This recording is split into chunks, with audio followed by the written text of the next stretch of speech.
Central యూనివర్సిటీకి సంబంధించి మరి వారు రీట్వీట్ చేసేది సమితా సిబర్వాల్ గారు చేయడం జరిగింది. ఆమె అందుకే చెప్పింది క్లియర్గా, ఏం చెప్పిందంటే నేను పంపించే రీట్వీట్ చేసింది అక్కడ ఉన్నటువంటి ప్రాక్టికల్గా వాస్తవంగా ఉన్నదాన్నే చేశానని చెప్పారు. కాకపోతే నోటీసు మాకే ఒక్కరు ఇచ్చారు కాబట్టి ఒక సీనియర్ ఐఏఎస్ ఆఫీసర్, అదేవిధంగా చీఫ్ సెక్రటరీ గారిని మీరు చూసారు, మన సుప్రీంకోర్టు కూడా జైలుకు పోతారా అన్నారు.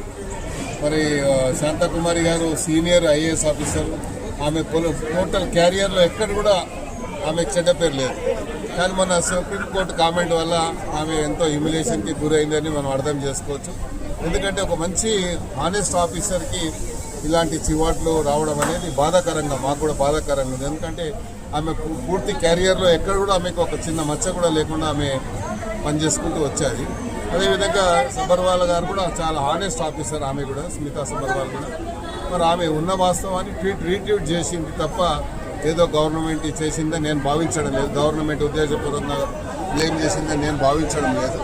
ఎందుకంటే గచ్చిబౌలి ఏదైతే ఇష్యూ ఉందో అక్కడ డీప్ ఫారెస్ట్ ఉంది అని చెప్పి రకరకాలుగా వచ్చింది కాబట్టి మరి దాని విషయంలో ప్రభుత్వం మళ్ళీ మళ్ళీ పునరాలోచన ఉంది అనేది మనం చూస్తూ ఉన్నాం.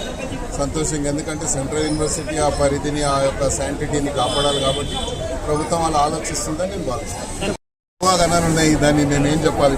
అసలు ఆ సభ పైన మీ ఉద్దేశం ఏంటి? అసలు భారీ సక్సెస్ అట, అది ఉప ఎన్నికలు కూడా వస్తాయంటారు.